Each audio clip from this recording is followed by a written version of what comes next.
Looking at how money is really created, we need to have a quick look at what types of money we actually use in the economy. There's actually 3 types of money that we use in the economy. As a member of the public, you will only ever have used 2 of them. The simplest form is cash, the £5, £10, £20 and £50 banknotes, and the metal coins that most of us will have in our wallets at any point in time. As you probably know, only the government, via the Royal Mint and the Bank of England, is allowed to create these. If you try to make your own at home, pretty soon you'll get the police kicking down your door at 2 in the morning. So, now imagine that you need to pay your rent and your landlord has an account with a different bank to you. When you log into your internet banking and make the payment to your landlord, your bank has to send some money to your landlord's bank to settle and complete the transaction. Of course, the banks don't want to make these payments to each other in physical cash because carrying all this money around is dangerous, even if they use protected security vans and guards with bulletproof vests and helmets. So, instead, they use a type of electronic money, which is called central bank reserves. Remember that name, because we'll be using it a lot in this video. Central bank reserves are effectively an electronic version of cash, and banks use these electronic central bank reserves to make payments to each other. The central bank reserves are created by the Bank of England. We'll cover how later on, and they can only be stored in accounts that the big banks have with the Bank of England. To get one of these bank accounts at the Bank of England, you have to be a bank. So as members of the public, we can't get our hands on any central bank reserves. We just have to use the physical cash. So the first 2 types of money are 1, cash, and 2, central bank reserves. Remember that central bank reserves are like an electronic version of cash that only the banks can use to make payments between themselves. The third type of money is a type of money that isn't created by the Bank of England, the Royal Mint, or any other part of government. This third type of money is the type of money that's in your bank account right now. This money is just numbers in a computer system. Bankers and economists refer to this type of money with jargon such as bank deposits, demand deposits, sight deposits, or bank credit. These terms all pretty much mean the same thing and are used interchangeably. They might also be referred to as bank liabilities. This is the accounting term, because this money is a liability of the bank to you, i.e. it's what the bank needs to repay you at some point in the future. Now, in a legal sense, the numbers in your account aren't really money at all. But despite that, they serve exactly the same purpose as the £10 and £20 notes that you might hold in your wallet. It's this type of electronic bank deposit money that now makes up over 97% of all the money used in the UK economy. Less than 3% of the money supply is cash created by the government. And all this electronic bank money is created by banks, as we'll explain now. The balloon model. Let's revisit the multiplier model that we saw in the last video. Remember that it describes the money system as having a base of base money. In the simplified version, the base is made up of cash. In reality, it's not just cash in this base, it's also the electronic central bank reserves that banks keep in their accounts at the Bank of England. But it's true that this base is made up of money, either cash or electronic, that was created by either the Bank of England or the Royal Mint. Now let's look at the top of the pyramid. The rest of the pyramid is made up of the third type of money, the electronic bank-created money. So the pyramid is split up into a base of government-created money and a tower of bank-created money on top. Remember that we said this pyramid in theory is limited by the reserve ratio? Well, there is no reserve ratio, and there hasn't been for years. This means that the total amount of money in the economy isn't really limited. It can keep expanding without coming to a point at the top. So the pyramid is actually the wrong shape to describe the money system. In reality, it's closer to a balloon of bank-created money, wrapped around a smaller balloon of base money. In this case, the base money is the electronic central bank reserves and cash.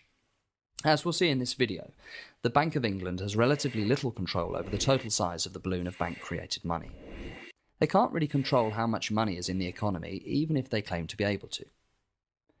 The outer balloon of bank-created money could expand out of control and the Bank of England wouldn't be able to stop it, at least not within the current monetary system. We saw this happen before the crisis. In 2006, the outer balloon of bank-created money was 80 times bigger than the inner balloon of base money. The multiplier wasn't 10 times like the textbook models suggest, it was actually 80 times. And then when banks panicked during the crisis and refused to lend, the Bank of England pumped a load of extra base money into the inner balloon through the scheme known as quantitative easing. But this didn't lead to a massive increase in the size of the outer balloon. Right now, the outer balloon, the amount of bank-created money, is only 14 times bigger than the inner balloon. This shows that there is no real connection between the amount of central bank reserves, or base money, and how much money that the banks are able to create.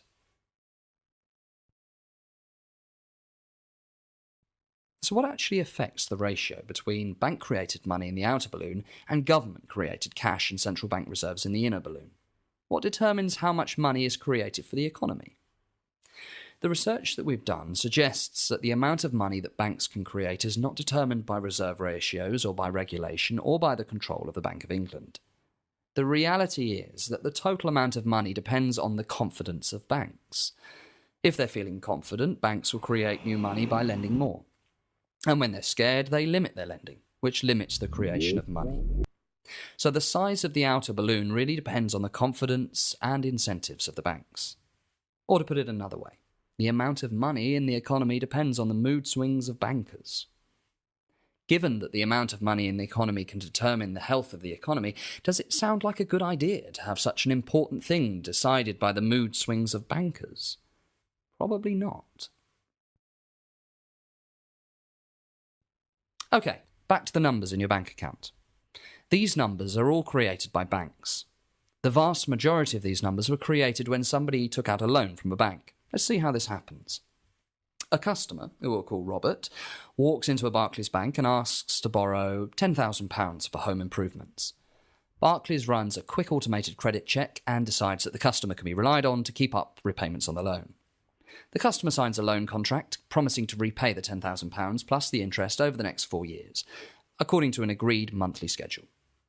This loan contract is a legal contract that binds the customer to make repayments to the bank. This means that it is a legal contract that is considered to be worth £10,000 plus the interest. Because it's an asset, Barclays can record the loan on its balance sheet. Now, if you haven't come across a balance sheet before, don't worry, it's pretty simple. There's two parts to a balance sheet. One half records all the things that the bank owns. This could be money, other financial products like bonds and derivatives, bank buildings, computers, and most importantly, the loans it's made. How can you own a loan? Well, if someone signs a contract promising to pay you money, then that contract is worth something. It's considered an asset of the bank. In the case of Robert, the contract that he signs promising to pay the bank £10,000 plus interest over the next few years is worth at least £10,000 to the bank, and therefore it is an asset to the bank. So the bank puts an extra £10,000 on its balance sheet like this. Now, what about the other half of the balance sheet? The other half of the balance is what's called the liabilities.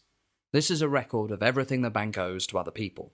On this side, you'll find a record of money that the bank has borrowed from other banks or large pension funds. You'll also find all the customers' accounts, because if you remember, the balance of your account is just a number showing what the bank promises to pay you when you ask for your money back. When Robert signed the contract promising to pay the bank £10,000 plus interest over the next few years, he did it because he wanted some money from the bank. So the bank creates a new account for Robert, which is linked to his debit card and just types £10,000 into their computer records. This £10,000 is a liability from the bank to Robert, and it shows up on the other half of the balance sheet. Now, when Robert goes to the cash machine to check his balance, he'll see £10,000, which he didn't have before. All the bank has done to create this new money is type some numbers into an account. It hasn't reduced the balance of anyone else's account, and it hasn't taken any money from some pensioners and moved it into Robert's account. So the process of creating commercial bank money, that's the money that the general public use, is as simple as 1. A customer signing a loan contract, and 2. The bank typing numbers into a new account set up for that customer. This new bank-created money represents new spending power or money in the economy. Robert can now go and spend his money anywhere in the economy using his debit card, checkbook, internet banking transfers, or even by taking cash out of an ATM.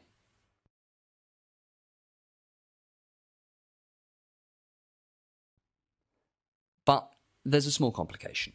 What happens if Robert goes and spends the new bank-created money with a shop that has a bank account with a different bank, say Lloyds? If this happens, then Lloyds will want to see £10,000 of real money from Barclays. Barclays would then need to transfer £10,000 of central bank reserves to Lloyds to settle the transaction. Note that from the point of view of Lloyds, receiving a transfer of £10,000 in central bank reserves into its account at the Bank of England is just as good as Barclays pulling up in a truck and dropping off £10,000 in cash, although it's much more convenient for the banks to have the electronic central bank reserves than to carry around all that cash. This process of banks making payments between themselves is called interbank settlement. And it's really important to understand it because it's crucial to the way that banks have been able to gain control over the entire money supply. First, let's look at the simplest example of interbank settlement, with just two banks and two customers. Robert, when he receives his loan, goes straight into a DIY store and spends £10,000 on everything he needs. He gets the check out and pays using his Visa debit card. Here's a simplified version of what happens behind the scenes. First, the DIY store's debit card machine automatically contacts Visa and says, "Please charge £10,000 to this card number, da-da-da-da-da." Visa's computer systems then dial up Barclays' computer systems and say, "Robert's trying to spend £10,000 on his debit card, is that okay?" Barclays' computer system check the balance of the account and says yes. Barclays' computer system then reduces the balance of Robert's account by £10,000. Now, Visa's computer system contacts Lloyds and says, "I'm sending you £10,000 for the DIY store's account." Lloyds then updates the balance of the DIY store by £10,000. However, importantly, when the owners of the DIY store log into their internet banking, they see two figures. One says account balance and the other says available now. For the next couple of days after Robert's come into the shop, the account balance will be £10,000 higher than the available now balance. The £10,000 that Robert has spent isn't available to the DIY store for them to spend just yet. Why? Well, behind the scenes, Barclays needs to settle with Lloyds. When Lloyds gets the message that someone has spent £10,000 in the DIY store, it updates their account balance and then calls Barclays to say, "Send me the money." Barclays could settle with Lloyds by delivering the £10,000 in cash, but in reality this is just a hassle for both banks. They'd have to find somewhere to store all the cash and a van with security to transport it. So instead, Barclays will settle by making a £10,000 transfer from its reserve account at the Bank of England to Lloyds' reserve account at the Bank of England. Once Lloyds gets the £10,000 in its account at the Bank of England, then it will update the available balance in the DIY store's account.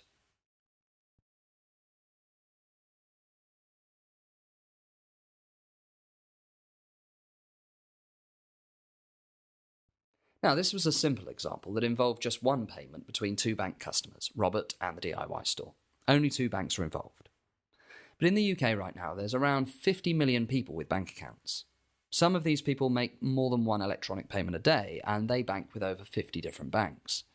In fact, every day, over 60 million transactions are made between bank accounts in the UK through a number of different payment systems, including Visa, MasterCard, direct debit, and online bank transfers.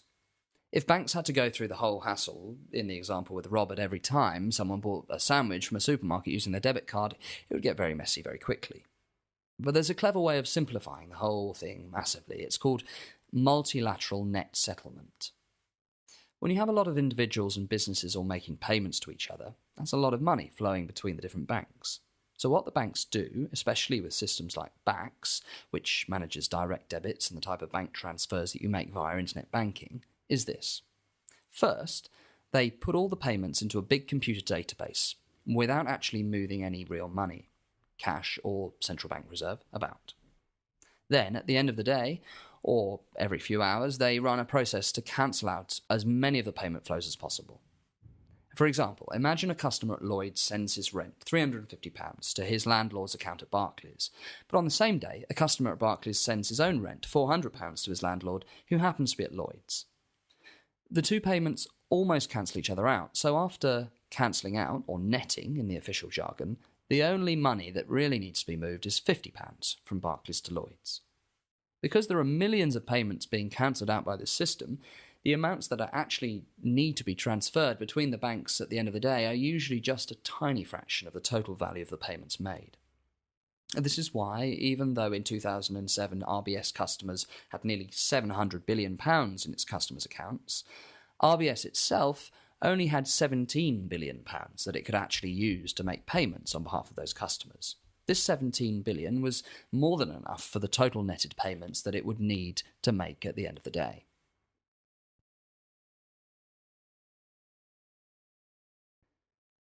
This netting out effect means that a bank only needs to have a very small amount of available money compared to the total amount that they owe to customers at any particular time. They know that any payments they make to other banks are likely to be cancelled out by payments coming back to it. On some days, the bank customers will spend more than they receive, and at the end of the day, the bank must pay some of its money across to other banks to settle these payments.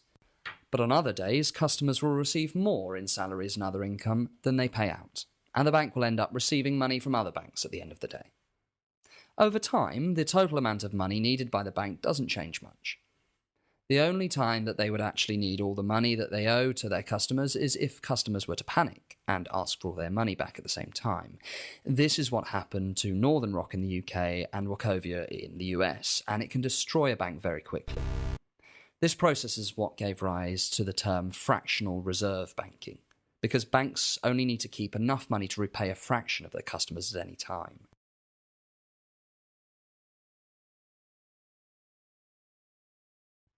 We talked about the central bank reserves that banks keep in their accounts at the Bank of England. These reserve accounts don't store cash, just electronic central bank reserves. It's important to appreciate that although central bank reserves are created by the Bank of England, they're still just numbers in a computer system.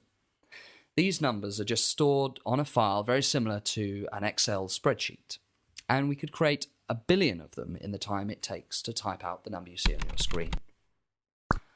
The £150 billion of central bank reserves are no more tangible than the numbers on this screen, and in fact, the entire record of balances of the central bank reserve scheme will take up less space on the Bank of England's computer hard drive than the average song on an MP3 player. Now, the computer system that records all these central bank reserves is referred to by the Bank of England as the Real-Time Gross Settlement Processor, or RTGS processor. Now, real-time gross settlement isn't as complicated as it sounds. Settlement simply means that it's a system that banks can use to settle their payments to each other. In other words, it's a way for them to transfer money to each other. Real-time gross settlement means that any payment instruction sent to the computer system is processed immediately. If a payment of £100,000 is sent to the system, £100,000 will be transferred automatically. This is in contrast to multilateral net settlement that we discussed just before, in which all the payments are queued up, cancelled out against each other, and only the final net difference is transferred. When a payment is put through the RTGS processor, it's considered to be final. It's also considered to be risk-free. If one bank owes money to another bank, there's always a small chance that it won't be able to pay the other bank. But once the money's arrived in the central bank reserve account, then the deal is finished, because holding central bank reserves is just like holding cash. It's the safest asset you can have. So, at the end of the day, the multilateral net settlement payment systems will cancel out all the smaller payments between different banks, and then they'll tell the real-time gross settlement processor how much the net differences owed between the banks should be. The RTGS system will then transfer the central bank reserves from the banks that owe money to the banks that are owed money. So, let's recap everything we've covered so far before we look into what actually determines how much money the banks can create. We've seen that the textbook model of money creation suggests that there's a base of central bank or government-created money on top of which the commercial banks can blow up the total money supply by relending the same money over and over again. We saw that this model is actually completely inaccurate. There's no natural limit to how big the money supply can grow, so it's actually better to think about this as two balloons rather than a pyramid. We saw that banks can create money by simply typing numbers into a customer's account when they make a loan. When you sign the contract, the bank gets an asset that balances out the new liability they create when they type numbers into your account. When a customer spends the money the bank has just created, and those payments go to the customers of other banks, then the other banks will call the bank that created the money and ask for them to settle in central bank reserves. But before this happens, payment systems like BACS and Visa Debit will cancel out the payments against each other, so that only the net difference at the end of the day has to be settled, i.e. transferred between the banks. This netting out significantly reduces how much money banks really need to keep at any particular time. In a few minutes, we'll see what actually limits how much money the banks can create. But first, it's worth asking whether the numbers that banks create can really be considered money.